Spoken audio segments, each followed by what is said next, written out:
Hi welcome to my channel ನಿಸ್ hours.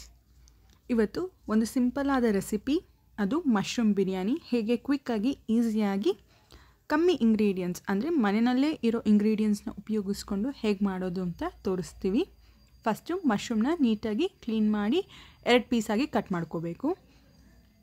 ಹಾಗೆ ಇದಕ್ಕೆ ಫಸ್ಟು ಮಸಾಲ ರುಬ್ಕೋಬೇಕು. ಅದಕ್ಕೆ 2 ಬೆಳ್ಳುಳ್ಳಿ, 2 ಇಂಚು ಶುಂಠಿ, 8 ಮೆಣಸಿನ್ಕಾಯಿ, ಸ್ವಲ್ಪ ಲವಂಗ, ಸ್ವಲ್ಪ ಚಕ್ಕೆ, ಅರ್ಧ ಟೀ ಸ್ಪೂನ್ ಸೋಂಪು, ಇದನ್ನೆಲ್ಲ ನುಣ್ಣಗೆ ರುಬ್ಕೋಬೇಕು.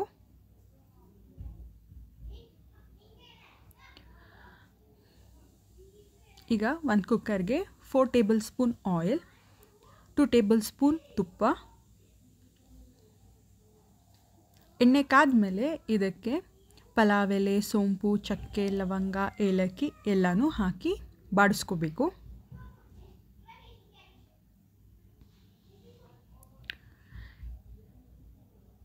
ಇದಕ್ಕೆ 2 ಈರುಳ್ಳಿ, ಮೀಡಿಯಮ್ ಸೈಜ್ ಈರುಳ್ಳಿ ಉದ್ದಕ್ಕೆ ಹೆಚ್ಕೊಂಡಿರೋದು. ಇದು ಸ್ವಲ್ಪ ಫ್ರೈ ಆದಮೇಲೆ ನಾವು ರುಬ್ಬಿರೋ ಮಸಾಲಾನ ಹಾಕೋಬೇಕು. ಇದು ಕೂಡ ಹಸಿ ವಾಸನೆ ಹೋಗೋ ತನಕ ಚೆನ್ನಾಗಿ ಫ್ರೈ ಮಾಡ್ಕೋಬೇಕು. ಇದು ಚೆನ್ನಾಗಿ ಫ್ರೈ ಆಗಿದೆ. ಇದಕ್ಕೆ 1 ಹಿಡಿ ಪುದೀನ, 1 ಹಿಡಿ ಕೊತ್ತಂಬರಿ ಸೊಪ್ಪು ಹಾಕ್ಕೊಂಡು ನೀಟಾಗಿ ಫ್ರೈ ಮಾಡ್ಕೋಬೇಕು. ಇದಾದಮೇಲೆ 1 ಟೊಮ್ಯಾಟೊ ಉದ್ದಕ್ಕೆ ಹೆಚ್ಚಿರೋದು, ಹಾಗೆ 1 tablespoon garam masala, 1 tablespoon biryani powder, ಸ್ವಲ್ಪ ಅರಿಶಿನ, ಜೊತೆಗೆ ಉಪ್ಪು ರುಚಿಗೆ ಎಷ್ಟು ಬೇಕೋ ಅಷ್ಟು ಹಾಕ್ಕೊಂಡು ಮಿಕ್ಸ್ ಮಾಡ್ಕೋಬೇಕು. ಇದೆಲ್ಲ ಚೆನ್ನಾಗಿ ಫ್ರೈ ಆಗಿ ಎಣ್ಣೆ ಬಿಟ್ಟ ಮೇಲೆ ಇದಕ್ಕೆ 2 ಟೇಬಲ್ ಸ್ಪೂನ್ ಮೊಸರು ಹಾಕಿ ಚೆನ್ನಾಗಿ ಮಿಕ್ಸ್ ಮಾಡಬೇಕು.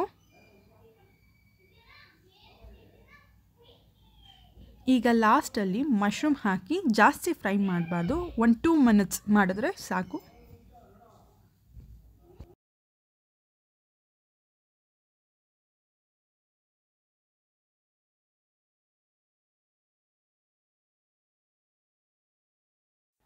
ಇದಕ್ಕೆ 3 ಲೋಟ ನೀರು ಹಾಕೋತಾ ಇದ್ದೀನಿ. ಈಗ ನೀರು ಚೆನ್ನಾಗಿ ಕುದಿಯೋದಕ್ಕೆ ಬಿಡಬೇಕು.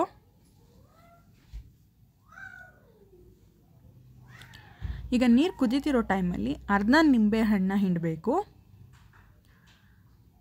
ಹಾಗೆ ಇದಕ್ಕೆ ನಾನು 1.5 ಲೋಟ ಅಕ್ಕಿ ಸೇರಿಸ್ಕೊತಾ ಇದ್ದೀನಿ. ಇದು ಬಾಸುಮತಿ ರೈಸ್, ನೀವು ನಾರ್ಮಲ್ ರೈಸ್ ಕೂಡ ಹಾಕ್ಬೋದು. ಸೊ ಕುಕ್ಕರ್ ಲಿಡ್ನ ಮುಚ್ಚಿ 3 ವಿಸಿಲ್ಸ್ ಬರೋ ತನಕ ಕುಕ್ ಮಾಡಬೇಕು. ಈಗ 3 ವಿಸಿಲ್ಸ್ ಆಗಿದೆ. ಹಾಗೆ ಮಶ್ರೂಮ್ ಬಿರಿಯಾನಿ ಕೂಡ ರೆಡಿ ಆಗಿದೆ. ಸೊ ನೋಡಿ ಎಷ್ಟು ಸಿಂಪಲ್ಲಾಗಿ ಮನೆಯಲ್ಲೇ ಇರೋ ಇಂಗ್ರೀಡಿಯೆಂಟ್ಸ್ನ ಯೂಸ್ ಮಾಡಿಕೊಂಡು ಟೇಸ್ಟಿ ಮಶ್ರೂಮ್ ಬಿರಿಯಾನಿ ಮಾಡೋದು ಹೇಗೆ ಅಂತ ತೋರಿಸ್ಕೊಟ್ವಿ. ಇದು ಬೆಳಗ್ಗೆ ಬ್ರೇಕ್ಫಾಸ್ಟ್ಗೆ ಬೇಗನೆ ಆಗುತ್ತೆ, ತುಂಬ ಕ್ವಿಕ್ಕಾಗಿ ಮಾಡ್ಬೋದು. ಹಾಗೆ ನೋಡಿ ಬಾಸುಮತಿ ರೈಸ್ ಕೂಡ ಒಂದಕ್ಕೊಂದು ಅಂಟಿಲ್ಲ, ಉದ್ರುದ್ರಾಗಿ ಆಗಿದೆ. ಸೊ ನಾವು ನೀರು ಕರೆಕ್ಟಾಗಿ ಹಾಕ್ಕೊಂಡ್ರೆ ರೈಸು ಕೂಡ ಚೆನ್ನಾಗಿ ಬರುತ್ತೆ. ಹಾಗೆಯೇ ಪ್ರಿಪ್ರೇಷನ್ ಎಲ್ಲ ಮಾಡ್ಕೊಂಡಿದ್ರೆ 20 ಮಿನಿಟ್ಸಲ್ಲಿ ಮಾಡ್ಬೋದು, ಯಾಕೆಂದರೆ ಇದು ಮಾಡ್ತಿರೋದು ಪ್ರೆಷರ್ ಕುಕ್ಕರಲ್ಲಿ. ಸೊ ಈಸಿಯಾಗಿ ಕ್ವಿಕ್ಕಾಗಿ ಆಗುತ್ತೆ. ನಿಮಗೆ ನಾನು ಮಾಡಿದ ರೆಸಿಪಿ ಇಷ್ಟ ಆಗಿದರೆ ಲೈಕ್ ಮಾಡಿ, ಶೇರ್ ಮಾಡಿ. ಹಾಗೆ ನೀವು ಕೂಡ ಟ್ರೈ ಮಾಡಿ ಹೇಗೆ ಬಂತು ಅಂತ ಕಾಮೆಂಟ್ ಸೆಕ್ಷನಲ್ಲಿ ಹಾಕಿ. ಮತ್ತಷ್ಟು ಸಿಂಪಲ್ ಈಸಿ ರೆಸಿಪಿಗಾಗಿ ನನ್ನ ಚಾನಲ್ನ ಸಬ್ಸ್ಕ್ರೈಬ್ ಮಾಡಿ. Please support me. ಹಾಗೆ ಈ ವಿಡಿಯೋನ ನೋಡಿದ್ದಕ್ಕೆ ಥ್ಯಾಂಕ್ ಯು.